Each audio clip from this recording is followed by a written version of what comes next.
jullie al ben over ESPN Cricket Info. The decision to bat first, with net run rate being a major consideration, what went into that with versus in many cases it's easier to close the gap or shorten the deficit by chasing as quick as you can? I think we want to just stick to what we do well, and that especially in these conditions, is batting first. Thinking if you before the game think too much ahead, we just wanted to make sure that we win the game first, and you're going to do that by piling on a good score, and then obviously Bermuda is going to come out and play their shots. And I think today it still showed that if you win by a margin of 90 runs, 92, and possibly could be a bit more, shows you that you can still catch up with net run rate in that regard.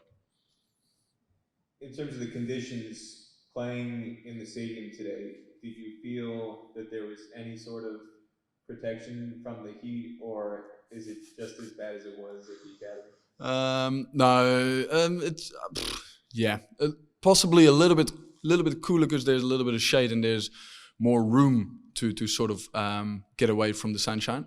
Also, I think, I don't know why it is a bit cooler, because it was just especially that morning game that was specifically hot because there was no wind, because we played mostly in the afternoon. And those games were actually fine. It's just those morning games where you see a couple of guys have struggled. But yeah, coming to the stadium is obviously nice, and having proper change rooms where you can cool down a little bit, that helped us a little bit today. The partnership between Ben Cooper and Max O'Dowd, highest partnership for Netherlands in an opening stand in T20 cricket, and they have the all-time record, they said, just a couple months ago in Ireland together for any wicket for Netherlands. Yeah. What do you see as a captain in terms of how they bat together that allows them to complement each other so well to be as successful as they are? Well, obviously it's the left-right-hand combinations. You see that it still creates a little bit of trouble for the bowlers who have to adjust their lines. But I think could be anyone, could be any of the two really. But I think today it was more the application shown, not trying to go too hard. And we always said if you bet a longer period of time, with no disrespect to Bermuda, but if you face a couple of balls, you will always catch up later on. And knowing what we've got in the shed with Colin Ackerman and Tendo Tenduschate coming in later, then if we set up a nice platform, we could have also always got to a score of above 200.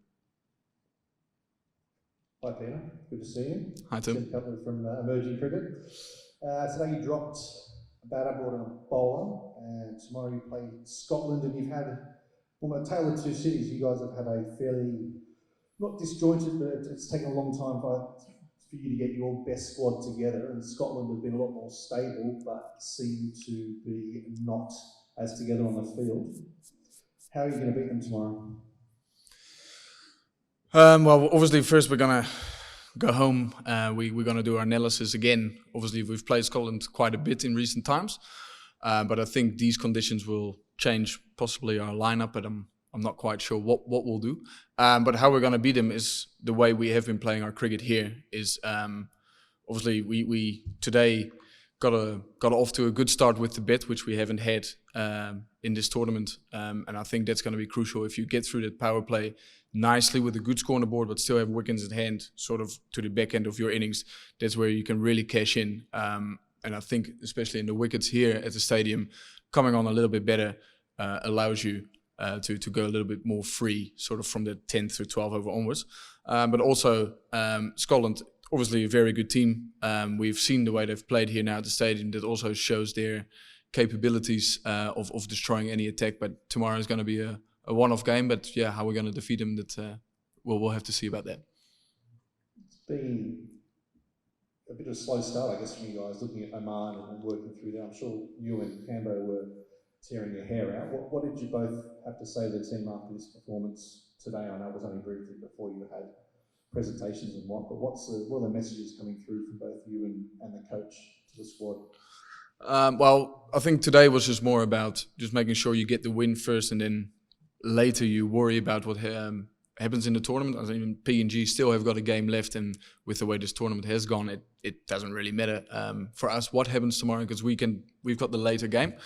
But the message is that it shows if you just apply yourself and then bowl with control, controlled aggression. That's where you can really sort of nail teams. And in saying that, that message for the team is the most important thing for me is that we just keep doing the right things and learn from our mistakes. And yeah, that's how we have to move forward. We don't have to reinvent the wheel here, to be honest. How much of an impact do you think it will be that you guys are playing back-to-back heading into the Scotland game versus Scotland is coming off a rest day? Not too much, I don't think. I think with the fitness levels the guy have, we should recover well. And we've got obviously a good support staff helping us out. I mean, it's just about now getting a nice feed, getting your feet up for tonight. Drink plenty of water and then come back tomorrow. But it's the afternoon and where guys can still sleep in a bit and make sure they recover well. And I think the excitement will always overtake your tiredness on a day like tomorrow is going to be.